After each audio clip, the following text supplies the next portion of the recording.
Bonjour, je m'appelle Stéphanie Lévesque et je suis très contente d'être avec vous aujourd'hui pour vous présenter une panoplie d'outils. Sincèrement, si vous croyez connaître les outils, vous pourriez rester surpris. Je vous présente l'outil d'aujourd'hui.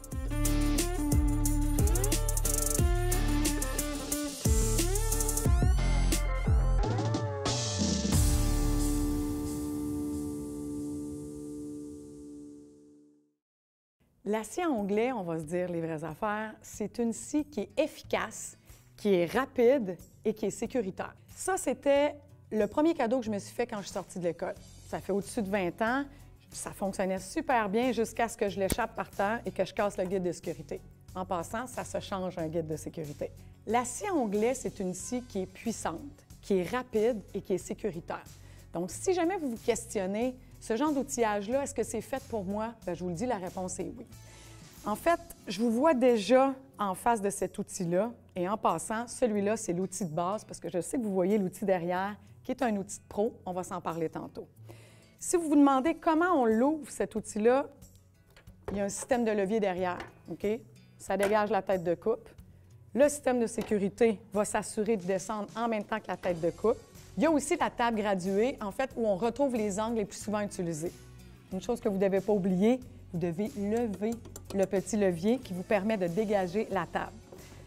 Autre chose, elle se bascule vers l'arrière, qui vous permet de faire des combines d'angles. On coupe quoi avec une scie à onglet?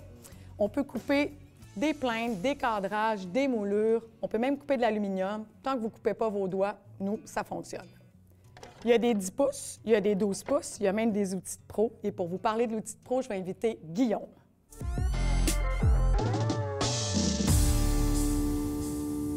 Cette scie-là, ça fait un bout de temps qu'elle est sur le marché, puis ça fait un bout de temps qu'elle me plaît. Et là, j'ai Guillaume des outils Pierre Berger qui va venir m'en parler. Je suis convaincue qu'après, je vais l'acheter. Comment vas-tu, Guillaume? Ça va bien, toi? Parle-moi de la superbe machine qu'on a devant nous. Bien là, on a une machine vraiment qui est professionnelle. C'est une super scie d'atelier. Premièrement, avec le système de penture à l'arrière, il n'y a pas de dégagement au niveau des tubulaires. Alors, tous les ajustements se font à l'avant aussi de la scie. Donc, c'est une scie qui est un petit peu lourde. Donc, au niveau des déplacements, c'est un petit peu plus difficile. La raison pour laquelle on la laisse à l'atelier. Exactement. Sinon, il y a un support mobile sur roue qui est disponible dans la marque Bosch aussi, qui est compatible avec la scie, qui permet de faire une belle combinaison pour les chantiers. Mais c'est vraiment ma scie d'atelier. Moi, j'aimerais ça l'avoir à l'œuvre. J'imagine que bien du monde aimerait l'avoir à l'œuvre. On va voir au niveau des angles un petit peu comment ça fonctionne. Donc, je parlais que tous les ajustements se font à l'avant. On a le petit levier ici qui nous permet d'incliner la scie à gauche. Et puis, avec le petit levier, on peut aller vers la droite. Donc, c'est une scie qui a un angle combiné complet. C'est vraiment une très, très belle machine. On a même un guide de profondeur si on veut faire une coupe un peu comme un dado. Donc, venez faire une rainure dans la planche. Là. Parlant d'ajustement, je vois la petite manivelle ici, en fait, qui nous aide à faire quoi? En fait, c'est principalement pour les coupes d'OG. Ouais. Ça va venir déplacer la scie dans un angle, puis ça va venir le barrer en place. Si jamais vous êtes propriétaire d'une scie comme ça, et puis que votre levier semble difficile à bouger, bien à ce moment-là, c'est probablement juste que votre guide d'OG est enclenché, tout simplement. C'est ça, il est coincé là. Dis-moi, Guillaume, combien on peut faire de coupes à peu près avec une lame?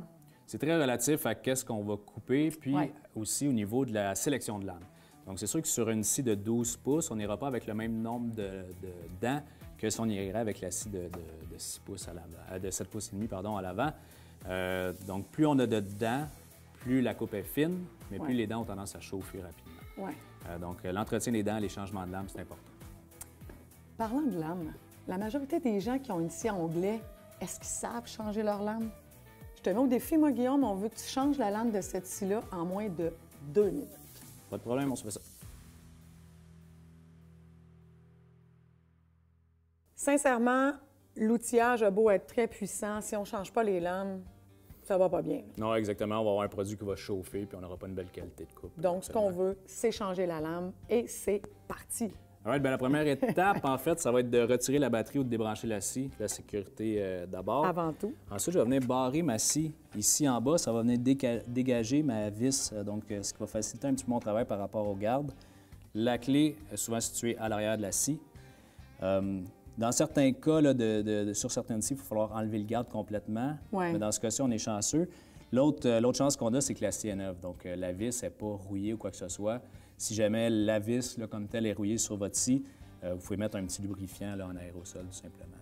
En passant, on ne laisse pas nos outils dans un cabanon ou dans le garage ou dans un endroit humide. C'est un très mauvais projet, là. Exactement, on essaie d'éviter l'humidité. Voilà. Donc, une fois que la clé est là, j'ai un bouton à l'arrière pour venir barrer le mécanisme ici. De la lame, pas que ça... Exactement. Puis je vais venir tourner dans le sens horaire. Donc, la lame est vraiment, les filets sont faits à l'envers. Ce que ça permet à ce moment-là, c'est que la lame, si jamais il y a un kick, elle va se serrer au lieu de se desserrer. C'est ça, les gens s'en doutent pas, puis ont tendance généralement à la forcer très, très fort, mais c'est pas utile non plus, là. Exactement. Donc, je vais juste relever ça tranquillement pour venir retirer la lame avec la barrure. Tiens, on regarde ici. On va faire notre sélection de lames. Je veux une coupe très, très fine. Parfait. Bon, dans le 7 écarts, 60 dents, c'est pas mal le plus fin qui 60 dents, oui, exact. OK. Les lames sont toujours montées avec une flèche pour montrer le sens de rotation. Sur une sanglette, on veut que les dents soient vers là-bas. En fait, c'est ça, ils tournent à l'inverse de nous. Exactement. Donc, je vais venir insérer ma lame ici. C'est quand même assez simple, là. Donc, c'est ça, c'est que généralement, les gens vont attendre ou ils se questionnent. À partir du moment où on force avec la tête de coupe, il faut tout de suite que ça sonne, qu'il se passe quelque chose de pas correct. Donc, l'idée, c'est vraiment de changer la lame. Puis, je vois que tu en as plusieurs. Là, je te parlais d'une coupe très, très fine. Exact. Plus il y a dedans, plus on va avoir quelque chose de très, très fin, là. Parfait. Donc, c'est fini. J'ai-tu mon 2 minutes? Es-tu correct? Non, non, mais tu as plus que remporté ton défi. J'adore ça. Merci, Guillaume. Dis-moi, juste à titre informatif, ça coûte combien ce genre de scie-là? Une scie comme ça, à batterie, qu'est-ce qui est intéressant, c'est qu'il y a une certaine plus-value si la personne elle a déjà la plateforme. Donc, on peut l'acheter avec les piles ou sans les piles. Disons, un outil comme ça, là, tout équipé, là, on va parler d'environ là, un 650 $, mais en outil seul, on tourne autour de 500. Dis-moi, quand même, la scie de base, ça tourne autour de... Autour de 320, là, vous avez quelque chose là, qui est très, très bon dans le 10 pouces. Pas de coulisses comme telles, mais simple inclinaison qu'on peut faire. On a une bonne capacité de coupe quand même. Les Toujours travaux, aussi efficace. Ouais. Exactement. Tout ce qui est base. Travaux résidentiels, moulure. Des fois, là, si on a une moulure un petit peu plus haute, c'est un petit peu plus difficile, mais il y a moyen toujours de moyenner avec On peut la scie comme travailler ça. à plat, tu conseilles. Oui, effectivement, avec l'angle de degré arrière. Exact. Et mon nouveau gadget? Bien, ton nouveau projet, il est à 700 $. Donc, on parle. Non, c'est 700 $. Si on le prend en combinaison avec le support et tout, on va aller chercher autour de 1000, 1200, là, dépendamment des promotions des fabricants. Mais on est dans ces eaux-là. Parfait. Merci beaucoup, Guillaume, pour toutes les informations. Puis, c'est quoi? Je vais aller me la chercher, celle-ci, là.